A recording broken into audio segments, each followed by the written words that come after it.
ओं क्रिंग क्रिंग क्रिंग रिंग रिंग रिंग होंग होंग होंग दक्षिण कालिके क्रिंग क्रिंग क्रिंग रिंग रिंग रिंग होंग होंग होंग स्वाहा। माँ दक्षिण कालिके नमः प्रसन्न वरदो भव, प्रसन्न वरदो भव, प्रसन्न वरदो भव। हमसे जुड़े हुए कुछ साधकों को, जिज्ञासुओं को लेके आज हम एक विषय में चर्चा करने वाले हैं। क्या ज्योतिष विद्या सही है? क्या हमें ज्योतिष के पास, एस्ट्रोलॉजर के पास जाना चाहिए? क्या ज्योतिष लोग जो टोने टोटके हम पे लगवाते हैं, उससे क्या हमारा भाग्य बदल सकता है? क्या है इसका पीछे का रहस्य? आज हम इस विषय को उजागर करेंगे। मैं आप लोगों को ज्ञात के लिए बता दूं, ज्योतिष शास्त्र जो एस्ट्रोलॉजी वो एक शास्त्र है, स्मृति शास्त्र का एक पार्ट है। दो तरह का हमारा शास्त्र है, श्रुति शास्त्र और श्रुति शास्त्र। तो ये श्रुति शास्त्र का एक पार्ट है। और इन अदर वर्ड्स, ज्योतिष शास्त्र क्या है? Jyotish Shastra is a language to read karma. जैसे मुझे कोई शास्त्र को समझना है या देवी देवताओं का भाषा समझना है, मुझे देवनागरी का भाषा जानना जरूरी है, देवनागरी का भाषा आना चाहिए। उस तरह हमारे कर्म का भविष्य, मतलब हमें भविष्य में क्या भुगतने वाले हैं, हमारे साथ क्या होने वाला है, उसको रीड करने के लिए जो लैंग्वेज चाहिए वो लैंग्वेज है ज्योतिष शास्त्र, एस्ट्रोलॉजी।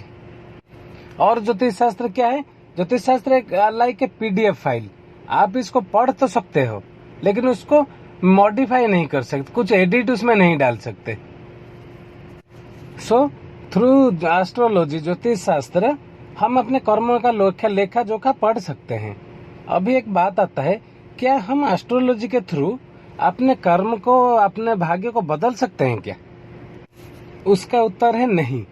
हम थ्रू एस्ट्रोलॉजी अपने भाग्य को बदल नहीं सकते, अपने कर्म को बदल नहीं सकते। जैसे मैंने आपको कहा, ज्योतिष शास्त्र एक पीडीएफ की तरह है। आप पीडीएफ फाइल है, आप उसको पढ़ सकते हो, उसको भी मॉडिफाई नहीं कर सकते हो। हम ज्योतिष शास्त्र के थ्रू क्या करेंगे? हम जान सकेंगे व्यक्ति को आगे क्या आने वाला है, कितने दिनों तक क्या आने वाला है, जान सकेंगे, लेकिन उसमें परिवर्तन नहीं कर सकते, मॉडिफाई नहीं कर सकते।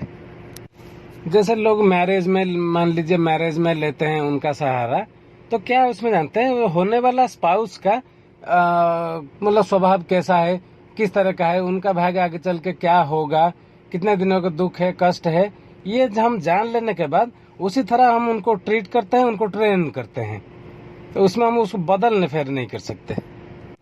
जैसा कि मैंने कहा, ज्योतिष शास्त्र एक पीडीएफ फाइल की तरह है। हम उसको पढ़ तो सकते हैं, लेकिन उसमें कोई फेर बदल नहीं कर सकते, एडिट नहीं कर सकते उसको। और भी एक प्रश्न आता है मन में साधकों का, क्या ये जो एस्ट्रोलॉजर्स हैं, बहुत बड़े बड़े पुराने बहुत मतलब लंबे दाढ़ी मूछ हो गए, क्या ये एस्ट्रोलॉजर्स हमारे कर्मों को बदल सकते हैं? कई जगह हमने देखा है, लोग जाते हैं, हमें एस्ट्रोलॉजर के पास जाते हैं, तो क्या ये आप एक बात सोचने की बात है, क्या एक आदमी जो हमसे 500-1000 रुपया लेके हमारा चार्ट निकालता है, हमारा ज्योतिषी निकालता है, तो क्या वो हमारे समस्याओं का समाधान कर सकता है? समस्या तो कर्मों से आता है, उसके मतलब वो अगर समस्या का समाधान करता है तो मतलब उसको हमारा कर्म को बदलना पड़ेगा, हमारा भाग्य को बदलना पड़ेगा। क्या वो एलिजिबल है? उसका सीधा उत्तर है नहीं। वो खुद बेचारा अपने कर्मों में फंसा हुआ है। ना ही वो एस्ट्रोलॉजर हमारे भाग्य बदल सकता है, कर्म को बदल सकता है, ना उनके जो एस्ट्रोलॉजिकल टोटके हैं, जो उनका जो प्रोसेसेस हैं, वो हमारे कर्म को बदल सकते हैं। जैसे हमने देखा हुआ है, एस्ट्रोलॉजर्स क्या देते हैं, सोल्यूशन एस्ट्रोलॉजी का सोल्यूशन में देते हैं, आप पोखराज पहन लो, आप पन्ना पहन लो, ये पहन लो, पता नहीं क्या क्या पहनने के लिए बोल देते हैं। तो क्या आपको, क्या वो आप जो पहनते हैं वो मेटल पहनते हैं, आप जो भी पहनो, आखिरी में वो एक डेड मटेरियल है, डेड मेटल लेके, जो क्या वो डेड मेटल हमारे कर्मों को प्रभावित कर सकता है? क्या डेड मटेरियल हमें अपने कर्मों को बदल सकता है? इसका भी उत्तर है नहीं। हमारे कर्मों के ऊपर एक डेड मेटल का कोई भी प्रभाव नहीं हो सकता, क्योंकि कर्मों का सीधा हिसाब है, जो किया वो भुगतना है। और हम क्या करते हैं, ऐसे एस्ट्रोलॉजर के पास जाके हम सोचते हैं, क्या ये शनि हमको कष्ट दे रहा है, ये राहु हमको कष्ट दे रहा है, वो केतु हमको कष्ट दे रहा है, बृहस्पति हमको कष्ट दे रहा है। एक्चुअली बात वो नहीं है, कष्ट वो लोग नहीं दे रहे हैं, ये अपने किए हुए कृत कर्म है जो हमने किए हैं, उसका फल हम भुगत रहे हैं कष्ट के रूप में। कोई शनि हमको कष्ट नहीं देता, कोई राहु हमको कष्ट नहीं देता, हमारे क्रिया किए हुए कर्म ही हमको कष्ट दे रहे हैं। तो हमारा जब हमको हमारा किया कर्म कष्ट दे रहा है, तो उससे मुक्ति कैसे देगा कोई एस्ट्रोलॉजर कोई पत्थर पहना के आपको?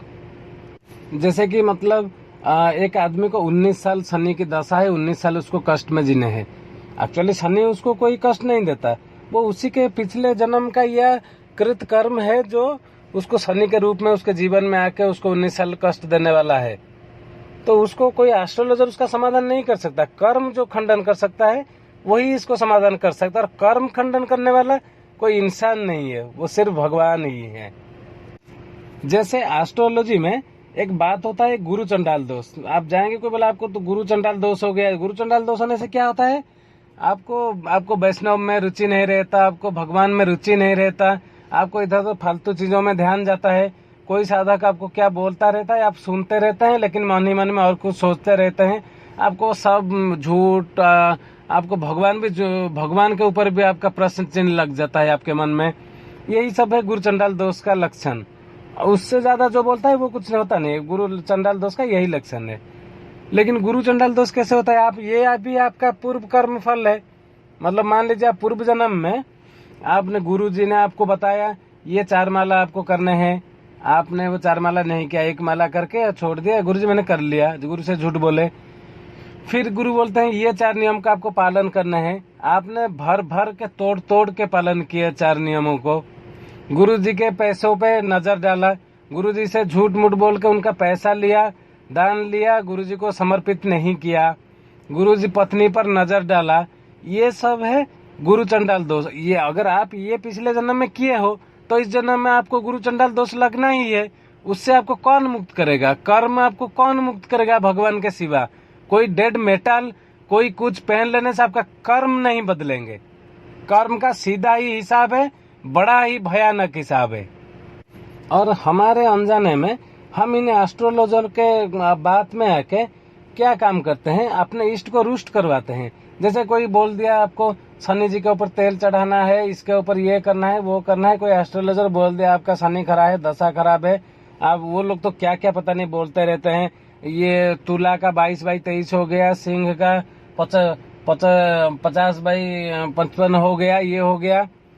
तो क्या होता है, हम अपने जीवन में उन टोटकों को अप्लाई करके हम कोई अपने कर्म से मुक्ति नहीं पा सकते, बल्कि अपने इष्ट हमारे ऊपर रुष्ट होते हैं। अरे ये कौन क्या किस्म का आदमी है, कर्म तो कर लिया, भुगतने के लिए भी राजी नहीं है, शॉर्टकट ढूंढ रहा है, टोटके ढूंढ रहा है सब बचने के लिए। इस पे और कहर डाल देना चाहिए। इष्ट भी रुष्ट होते हैं, जो भी थोड़ा ज्यादा बचने का उम्मीद है वो भी गया।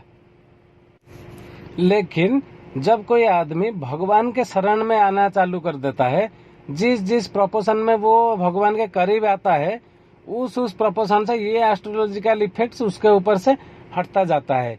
मान लीजिए मैं भगवान के शरण में 50% गया हूँ, 50% अपने भक्ति से गया हूँ, तो मेरे ऊपर ये जो शनि राहु केतु उनके भाषा में जो है, ये जो बैड इफेक्ट्स, हम इसको बैड इफेक्ट्स कहेंगे, जो बैड इफेक्ट्स आते हैं अपने कर्मों का, कर्म के खंडन करने वाले सिर्फ भगवान ही है। कोई टोटका नहीं, कोई पत्थर नहीं, कुछ नहीं। तो ये हम जब जो प्रोपोर्शन में हम आते लग जाते हैं भगवान के पास, उस प्रोपोर्शन से हमारा कर्म खंडित होने लगता है। जब कर्म उधर खंडित होने लगता है तो यह हमारे भाग्य भी बदलने चालू हो जाते हैं। सिर्फ एक भगवान ही है, एक गुरु ही है जो आपको कर्म बंधन के परे ले जा सकते हैं। उन्हीं के शरण में रहें। हमसे जुड़े हुए, हम तो बाहर के आदमियों की बात नहीं करेंगे, हमसे जुड़े हुए जो लोग हैं, सिद्ध साधक परिवार से जुड़े हुए जो लोग हैं, हम उनको यही सलाह देंगे, एस्ट्रोलॉजर के पास मत जाइए, अपने कर्म को समझिए। आपको कहीं जाना नहीं पड़ेगा, कर्म को समझिए। कर्म समझ लिए तो भगवान के करीब आइए, विधि के मुताबिक कर्म करिए, विधि के मुताबिक भगवान के करीब आइए, कर्म बंधन के परे जाते रहिए और अपने भाग्य को बदलते रहिए खुद। कोई एस्ट्रोलॉजी टोटके में आपका कुछ भाग्य बदलने वाला है नहीं। कोई पत्थर पहन लिया, लोहा पहन लिया, ये बहुत सारे पहन लिया, उससे कुछ होने वाला है ही नहीं। जो होने वाला है वो भगवान के चरण स्पर्श में ही होने वाले हैं, भगवान के पैरों तले आपको आने से होने वाला है। सिर्फ क्योंकि एक भगवान ही है जो कर्म बंधन को खंडित कर सकते हैं और दूजा कोई नहीं। तो इस विषय में आगे भी अगर कोई आपके मन में संशय हो, आप कमेंट में लिखें या ईमेल आईडी दिया हुआ है, ईमेल आईडी में ईमेल करें, हम आपको जरूर रिप्लाई करेंगे इस विषय में। बस वीडियो लंबा नहीं करेंगे, बस आज के लिए इतना ही रखते हैं।